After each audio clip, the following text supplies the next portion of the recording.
In the quiet village of Amumba, where drums speak and rivers whisper, lives an old storyteller whose stories are too powerful to forget.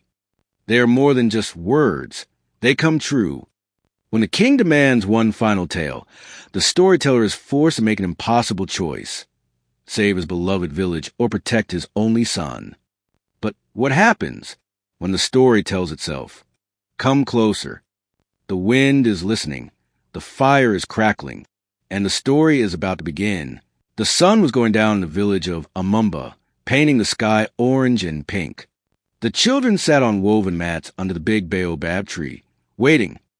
Papa Jide, the good storyteller, limped slowly to a stool.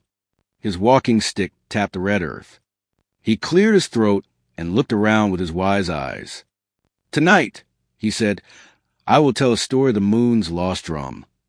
The children clapped. Papa Jide always told the best stories. He had a deep voice like rolling thunder, and eyes that seemed to know the secrets of the wind. But what the children didn't know was that lately, Papa Jide's stories had started to come true. 3 moons ago, he told a tale of a hungry leopard that came to the village. The next day, a real leopard came and attacked goats in the village.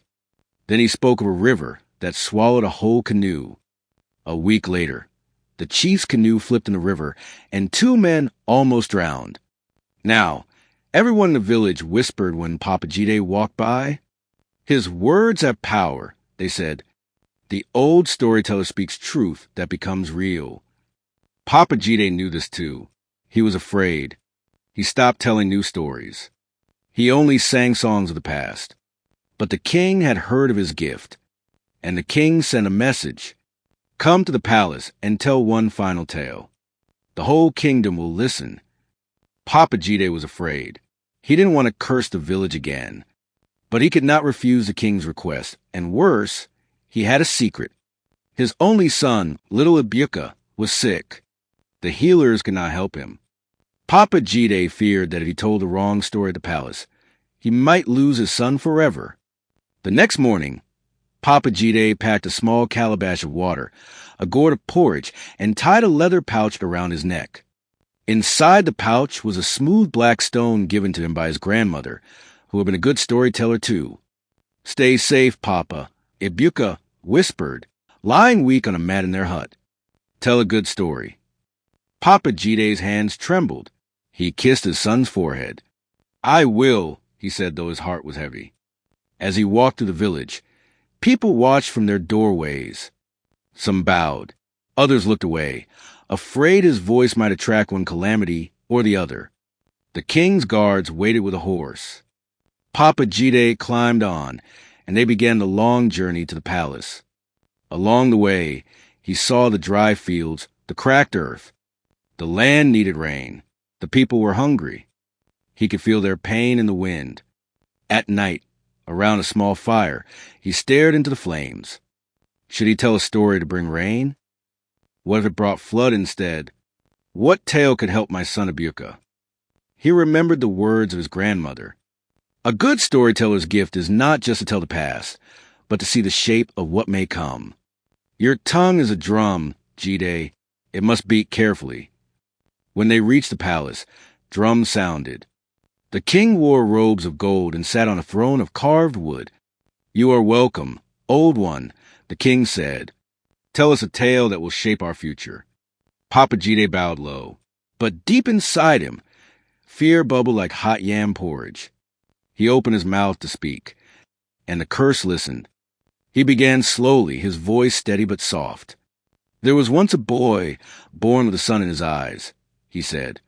"Wherever he goes, things change. Crops grew, waters calmed. But one day, he was taken from his village by a greedy king who wanted the boy's power. The boy grew sad in the palace.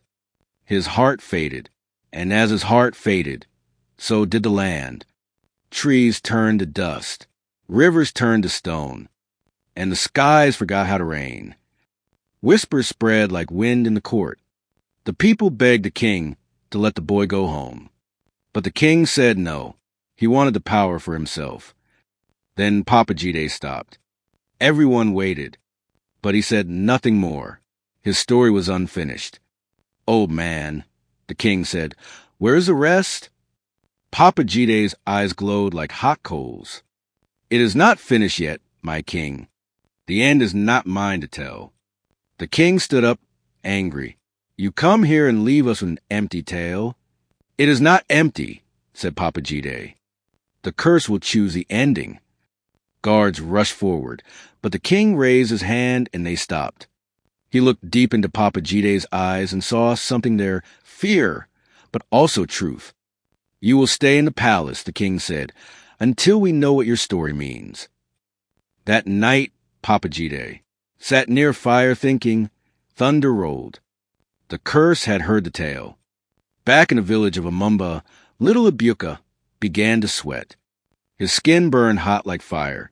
His mother placed cool clothes on his forehead, but nothing helped. Then, as the story reached its peak in the palace, Ibuka opened his eyes and whispered, "I hear Papa's story."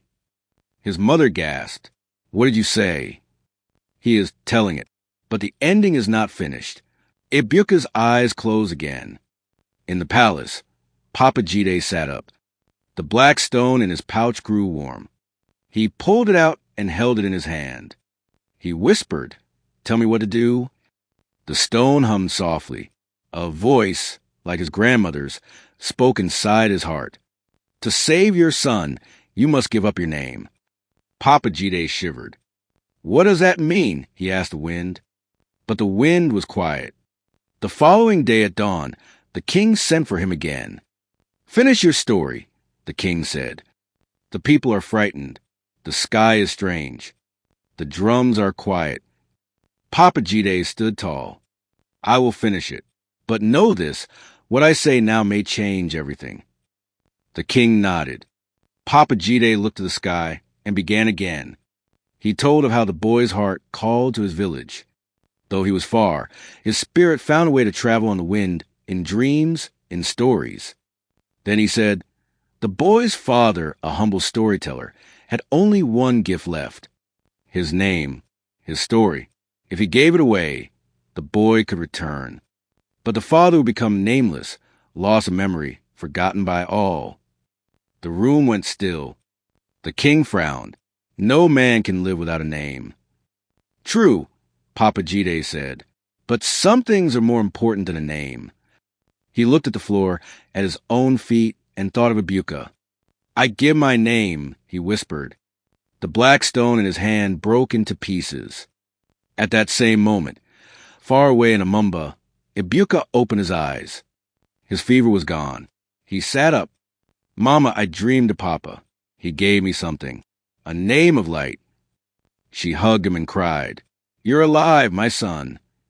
Back in the palace, the king asked, "What is your name, old man?" Papa Jide looked at him. "I don't remember," he said softly, "but my son lives." The sky cracked with thunder. Rain poured from the heavens, and the people cheered.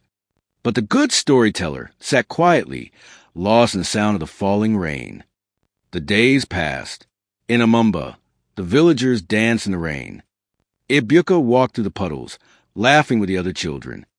The drums beat strong again. But when someone asked, "When will your papa return?" Ibuka looked down. "He might not remember us," he said. He gave his name away. Yet in the trees, birds sang strange new songs. And when the wind blew through the trees, Ibuka could hear a voice like thunder. "Tell your own stories now, my son. The story is not yet over. The fire still burns. When you're ready to return, it will be waiting